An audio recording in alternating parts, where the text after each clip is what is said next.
Mesdames et messieurs, bonsoir et bienvenue à ce nouveau débat placé sur le thème ONG et gouvernance forestière. Avec moi dans ce studio, M. Arsène Guélélé de l'Action pour l'environnement et la solidarité internationale. Bonsoir. Bonsoir. Juste à votre droite, M. Roqueloge Nzobo, il est du Cercle des droits de l'homme et de développement. Bonsoir. Bonsoir. Et à ma gauche, j'ai M. Augustin Menazo qui n'est plus à présenter, il est analyste économique. Bonsoir Augustin. Bonsoir. Et juste à votre gauche, M. Lilian Barros, il est du comptoir juridique junior. Bonsoir Lilian. Bonsoir. Comme vous le savez, le bois et la forêt en général constituent la deuxième richesse du Congo après le pétrole.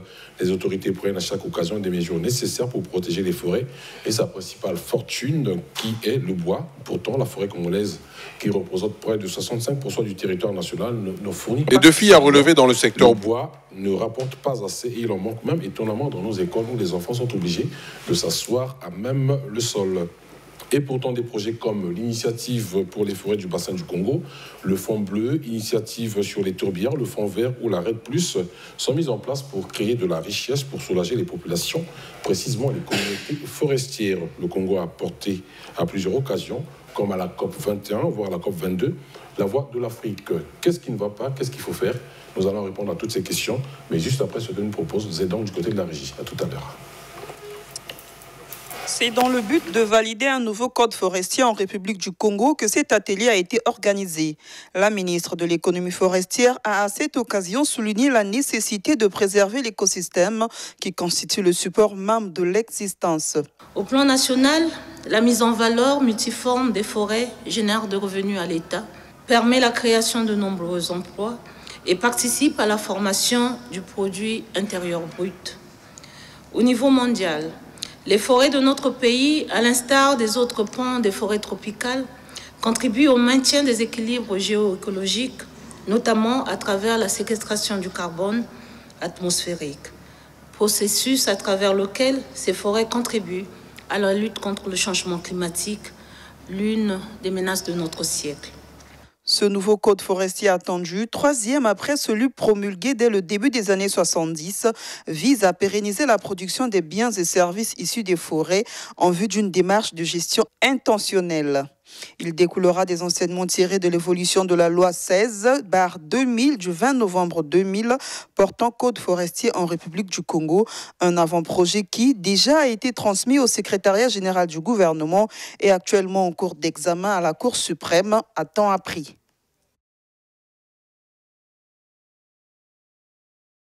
Vous êtes ici, comprennent-elles l'action des pouvoirs publics sur la gouvernance forestière, M. Arsène? Oui, je pense bien, puisqu'on est partie prenante à ce processus. Mais qu'est-ce qui ne va pas? Parce qu'on a comme l'impression qu'il n'y a pas de résultat. Ah bon? Moi, je pense que quand on parle de processus, donc il y a une évolution au fur et à mesure. Plus on avance, il y a des choses que si nous constatons que ce n'est pas ça, nous on réagit. Donc il y a la contribution des ONG. Et qu'est-ce qui se fait dans ce processus? Votre contribution, par exemple, c'est laquelle?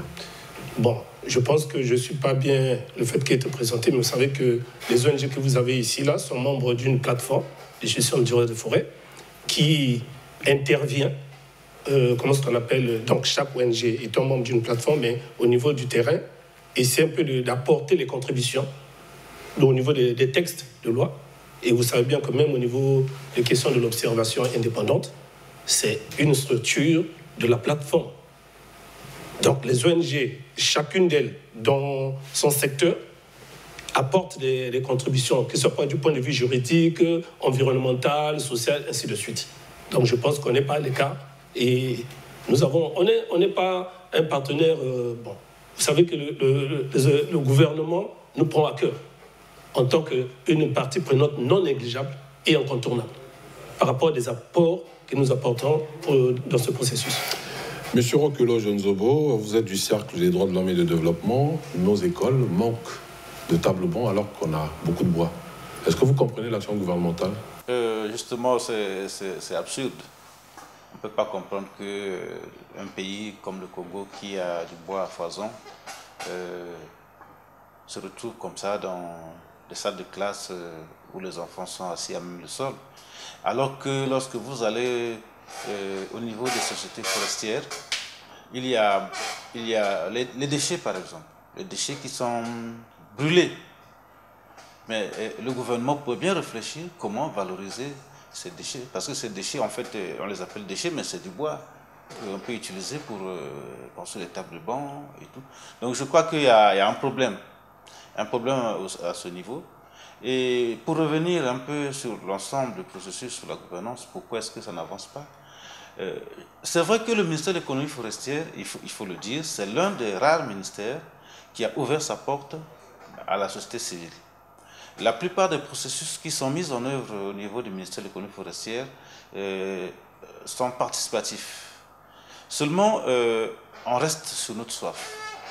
Parce que si vous regardez, je prends 2 exemples. Le code forestier, cela va faire bientôt plus de 5 ans que ça avait commencé.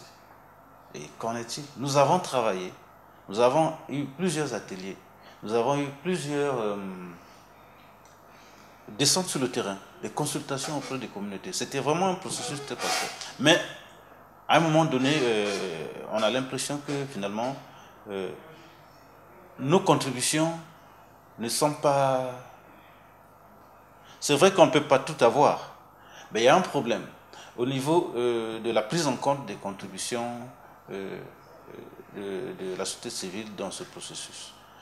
Et s'agissant du processus RED, c'est l'autre exemple dont je peux vous dire. Celui-là, ça fait bientôt 10 ans. Et l'objectif même de ce processus, c'était de lutter contre le changement climatique. C'est de mettre en place des mesures pour justement lutter contre le changement climatique. Mais concrètement, il y a eu plusieurs milliards peut-être qui ont été déversés par les institutions financières internationales pour dire, bon, voilà, c'est pour le Congo, pour lutter contre le changement climatique, c'est le processus RED. Mais comment ça a été dépensé? Ce sont les consultants qui viennent et font de grandes études, il y a eu plusieurs études. En fait de compte, on nous fait des documents. Mais dans la pratique, qu'est-ce que ce processus a amené par rapport à l'objectif visé? Et de toutes les façons, je n'ai jamais été d'accord avec ce processus. Ok. Monsieur Lilian Barrosa, finalement, ça n'avance pas. Est-ce que vous partagez cet avis? Non, mais je crois que Roch a presque tout dit. Hein. Je pense que d'abord, il faut le dire, il faut le reconnaître que c'est au niveau du ministère de l'économie forestière que la société civile se sent de plus en plus impliquée dans le processus par rapport à d'autres processus qui existent et d'autres ministères. Et au niveau de l'économie forestière, il faut le dire qu'il y a quand même un travail qui se fait.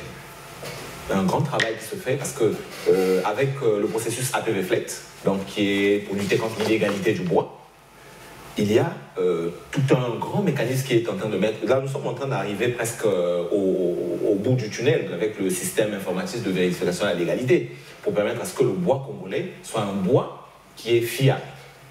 Donc, parce qu'il n'est pas fiable pour l'instant? Non, il y a encore des couacs. Il y a encore des quoi, aspects... par exemple, mais par exemple, quand tu prends les scieurs artisanaux... Ok, d'accord. Vous voyez, là, il n'y a pas beaucoup de contrôle. Ouais, donc il y a quand on parle de la modernisation des pratiques. Voilà. Il faut vraiment moderniser, il faut améliorer, il faut faire en sorte que le bois soit un bois qui permette qu'on suive la trace du bois. Depuis la coupe du bois jusqu'à sa vente, on est la trace. Alors le vrai problème qui se pose, c'est beaucoup plus qu'est-ce que les communautés gagnent dans l'exploitation de ce bois. Et c'est là qu'il y a beaucoup de problèmes à résoudre, justement. Parce qu'il y a un problème de peut-être renforcer aussi les capacités des communautés pour que les communautés sachent revendiquer leurs droits, mais aussi permettre à ce que le partage soit équitable dans les bénéfices de l'exploitation du bois. Donc peut-être qu'on va développer, on va voir, mais il y a beaucoup de problèmes à ce niveau-là. On a la chance d'avoir sur ce plateau un économiste, un analyste économiste, c'est M. Augustin Benazo. Le bois hier aux premières richesses du Congo, aujourd'hui supplanté par le pétrole. On nous parle de processus. Est-ce que vous comprenez cela, vous? Oui, on essaie, merci beaucoup, on essaie de comprendre cela. Ah, vous essayez quand même. Je pense que je reviens sur l'appel du président de la République. À l'heure de la recherche des équilibres macroéconomiques pour la relance de notre économie également, à l'heure de la rupture dans certains comportements, aujourd'hui, le principe, c'est une gestion rigoureuse de nos ressources, que ce soit financières, que ce soit ressources naturelles et tout ça. Vous comprenez? Ça, ce sont des éléments essentiels par rapport à ce que nous concerne aujourd'hui. Maintenant, revenons dans le cadre de la gouvernance. Il faut dire qu'en matière économique, il y a 5 axes stratégiques qu'on utilise dans le cadre de la gouvernance. Il y a la gouvernance de la responsabilité, il y a la gouvernance et la transparence, et la gouvernance de la participation, la gouvernance des réformes juridiques et la lutte contre la corruption. Si on peut regarder sur les 4 axes stratégiques, quelles sont les avancées et quelles sont les contraintes, je crois qu'on trouverait au bout les éléments qui sont à l'origine de la situation actuelle dans la gestion des ressources forestières. Une gestion chaotique bien réussie? Non, il y a des problèmes parce que j'ai lu... Oui, mais allez-y, allez-y. J'ai lu la politique forestière de la République du Congo, 2014-2025, mais les éléments qui s'y retrouvent ne donnent pas de perspectives meilleures dans la gestion, par exemple dans le cadre de l'implication des acteurs dans le processus, notamment l'interministérialité, la participation des ONG, la participation des communautés. C'est pas vraiment clair. Et ça n'avance pas comme a dit Lilian Auroch. Voilà. Donc c'est un peu dans ce processus-là qu'il faudra voir comment vraiment booster la participation, la transparence, la responsabilité et tous ces éléments. Sur le plan juridique, je suis d'accord que le Congo dispose assez des outils dans le cadre juridique sur la protection de l'économie forestière, au niveau national et au niveau international, au niveau de la sous-région, puisque nous avons participé à la COP 21, la COP 22, à l'initiative FLEC, beaucoup d'initiatives dans le cadre de la transparence, mais il reste vraiment des efforts à faire pour essayer d'améliorer la gouvernance dans l'économie forestière. Est-ce que c'est normal que hier, première richesse, aujourd'hui, on va dire seconde richesse, que l'on reprenne au niveau zéro pour refaire ces processus alors qu'on pouvait avancer autrement? Oui, je pense qu'à ce niveau-là, je veux le dire que franchement, il y a une paresse au niveau de la gouvernance du pays. Okay, on pense que le pétrole, c'est plus facile. Hein, on a des investisseurs qui viennent, qui prennent, et puis qui donnent leur argent, alors que le bois, il y a un processus qui doit se faire. Dans la loi, on nous parle de principe 85-15. Ok, vous comprenez ce que ça veut dire? Ça veut dire que nous voulons que 85% de la production forestière soit traitée, soit transformée au niveau local et 15% soit exportée en termes de grumes. Mais aujourd'hui, c'est la tendance qui est au contraire. 85% est part en exportation et 15% au niveau local. Sachant qu'il y a un des grands économistes au niveau africain qui a dit, lorsque vous exportez votre matière première, vous exportez en même temps le chômage, en fait. Voilà. Alors que ce sont des jeunes Congolais ou des individus qui devaient bénéficier des efforts de la transformation au niveau local, qui devaient faire des richesses au niveau local, qui devaient booster la croissance économique, également résolver le problème du chômage, mais ce n'est pas ce qui se fait. Voilà un peu les contraintes qu'il y a dans cette gestion. Quand je vous entends, monsieur Roch Eloginzobo, lorsque vous parlez des consultants qui viennent, qui rédigent les textes, et on met ces textes à la disposition du ministère de l'économie forestière, et puis on appelle les ONG pour validation ou pour se servir de ces textes et travailler, j'ai comme l'impression que vous êtes en train de dire au ministère de l'économie forestière qu'on ne croit pas en vos compétences. C'est comme si vous seriez prête à rédiger ces textes. Est-ce que vous avez des calibres pour cela? Ben, vous savez, les acteurs de la société civile ne sont pas des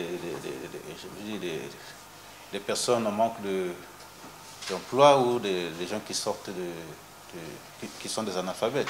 Nous avons tous étudié dans les mêmes écoles.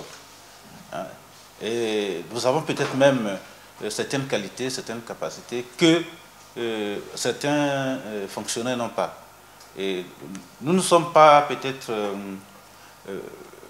experts en tout, mais au moins sur le domaine qui nous concerne, nous apportons des contributions. D'ailleurs, au niveau du ministère de l'économie forestière, on reconnaît bien notre compétence en la matière, puisque nous avons apporté beaucoup de choses en ce qui concerne la révision du code forestier. Il faut pas toujours aller vers l'extérieur pour avoir ces idées. Et justement, c'est ce qui nous étonne. Peut-être parce que c'est la personne qui donne. Parce que généralement, la plupart des grands projets qui sont mis en œuvre au Congo, au niveau du ministère, souvent il n'y a pas l'argent. Même le processus RED, l'argent vient de l'extérieur. L'APV, ça vient de l'extérieur. Que ce soit la RED, j'allais dire, même il y a eu même le processus de révision du code financier et du code forestier, j'allais dire, une grande partie a été financée par l'extérieur. Alors à ce moment-là, celui qui donne l'argent, il impose. C'est cela. Mais nous avons les compétences, tant au ministère de l'économie forestière que même au niveau de la société civile, qui sont capables de faire ce travail. D'ailleurs, nous connaissons mieux les réalités du terrain. Ce n'est pas parce que vous êtes expert sorti d'une université à Oxford ou bien à Paris que vous pouvez venir écrire le code forestier du Congo. Alors, vous contribuez en quoi, Lilian? Vas-y. Oui, peut-être que je peux m'ajouter que même quand on prend un expert international qui arrive, il travaille toujours avec un expert local. Parce qu'il a besoin d'avoir quelqu'un qui connaît bien les réalités. Justement, c'est là la question qui suit. Votre contribution parle de quoi exactement dans la gestion de la gouvernance forestière? Ça parle de quoi? Il faut dire que dans le cadre de notre travail, nous avons un axe sur lequel nous insistons, nous veillons. C'est la prise en compte des droits des communautés locales et des populations autochtones qui vivent dans ces zones forestières. Et nous intervenons sur tous les processus, que ce soit par exemple la politique de conservation. Qu'est-ce que les populations bénéficient des aires protégées? Comment est-ce que l'État fait en sorte que la conservation devienne quelque chose qui soit approprié par la communauté? Là, il y a un grand problème. Alors, parlons des tourbières, par exemple. Qu'est-ce qui est prévu pour les populations locales? Il faut dire que les tourbières, c'est d'abord quelque chose de très nouveau qu'on vient de découvrir.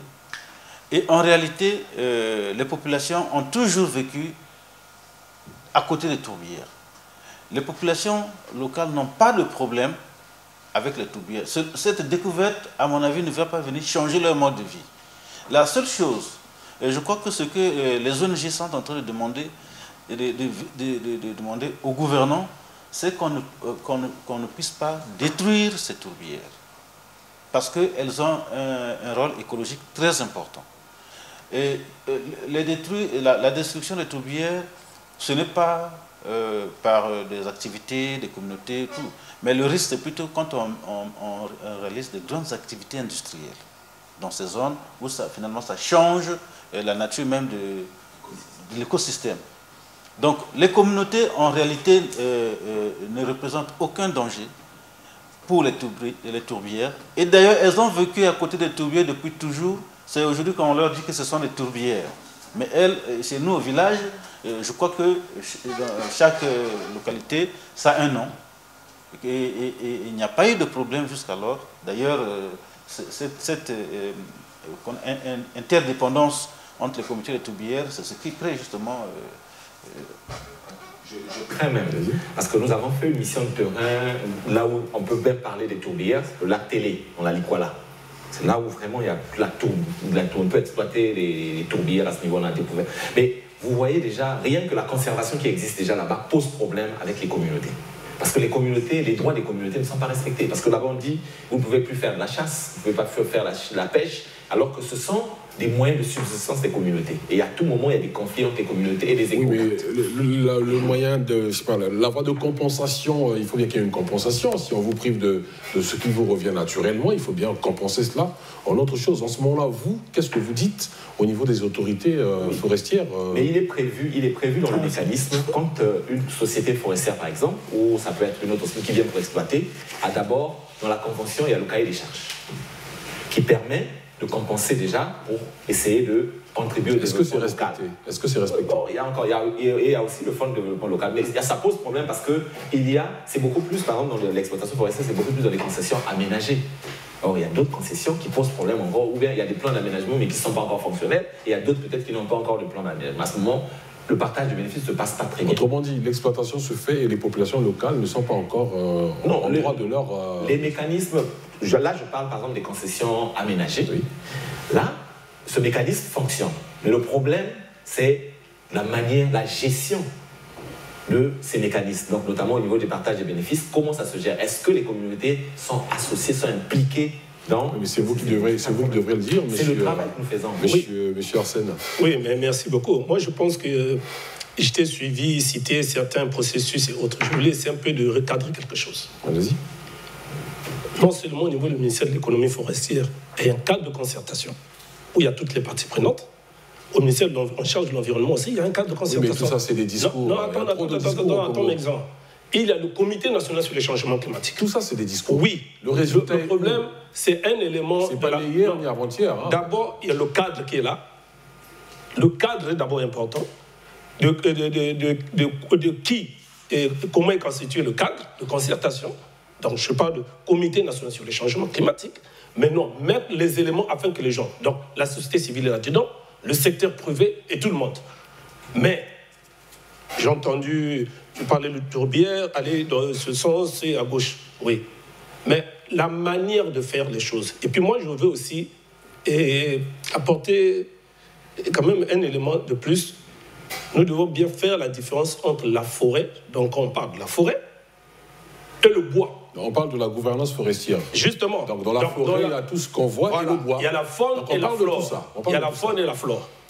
Il y a la faune et la flore. Ça, c'est connu. Oui, la faune et la flore, parce que même au sein de... Je prends l'exemple des sociétés privées qui transforment le bois, qui exploitent le bois. Ils ont des unités, ces sociétés ont des unités de lutte, des USLAB, unités de... Comment ça s'appelle? De lutte anti-braconnage. Oui. Tel que Roch a dit autour des... Comment est-ce qu'on appelle des... Donc la protection des... Oui, la conservation de la biodiversité. La protection des animaux, voilà. Donc, il y a des USLAB au sein de ces... Par exemple, au niveau de CIB, qui connaît très bien, ils ont l'USLAB là-bas, l'unité de surveillance de lutte anti-braconnage. Au niveau des... comment est-ce qu'on appelle? Nous avons, n'oubliez pas, nous avons le plan de convergence de la COMIFAC, la Commission des forêts d'Afrique centrale. Donc, en son axe 1, on parle de l'harmonisation des politiques forestières et environnementales. Tout ça, c'est des discours. Oui, c'est les discours. Le palpable est où? Non, le palpable. Moi, je voulais bien... Il est où le palpable? Exemple, je voulais bien comprendre que, puisque dans le question de gouvernance, il faut impliquer tout le monde. Comment le secteur du bois? Que gagne le menuisier congolais? Ben, je te remercie. Allez-y. D'avoir prononcé le nom du menuisier. Allez-y. C'est les artisans.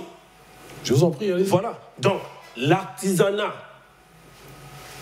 c'est la première entreprise au monde. L'artisanat.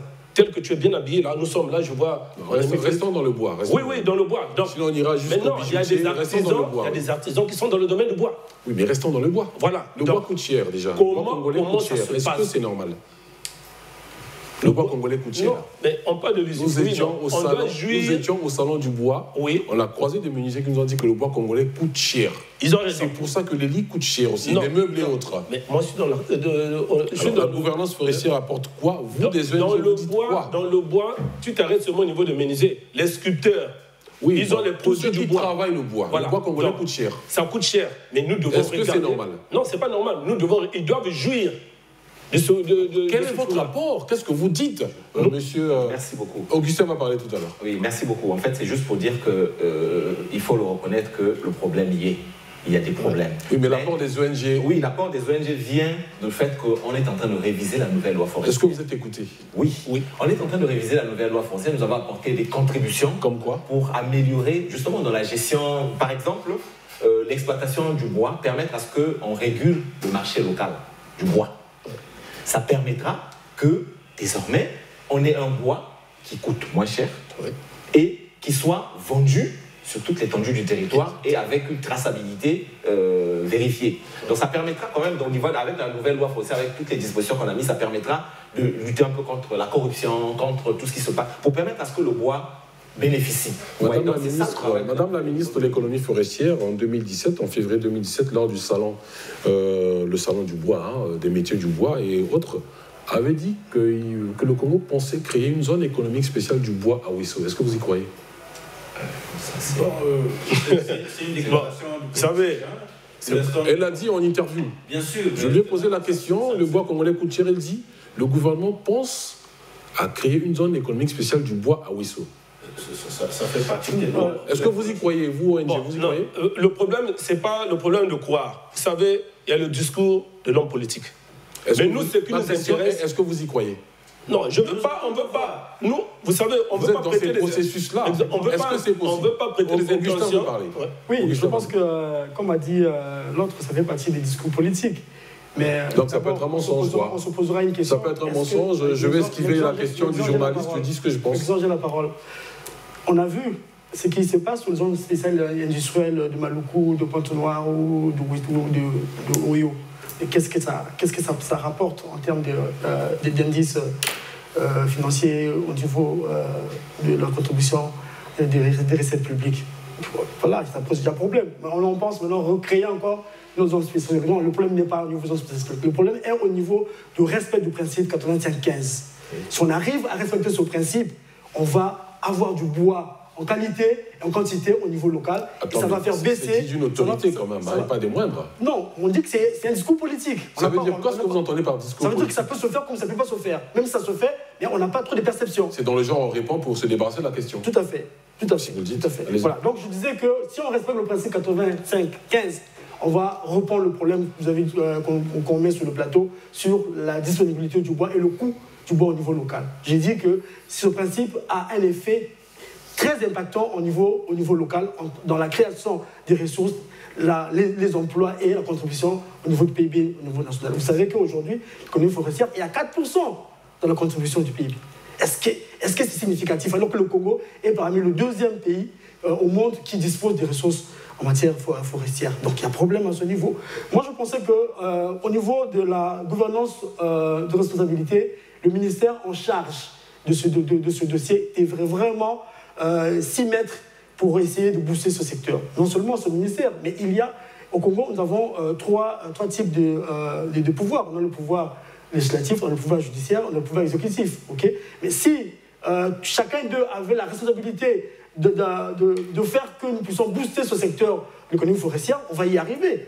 On va y arriver, mais on se rend compte qu'il y a une petite complicité qui est là. Bon, on ne sait pas ce qui se passe dans la gestion du bois. On parle de processus, il y a un processus qui est en cours et qui devrait prendre fin. Dans la planification, le processus n'est pas important. Ce qui est important, c'est le résultat. C'est le résultat. Quelqu'un a dit, Roch a dit, Million.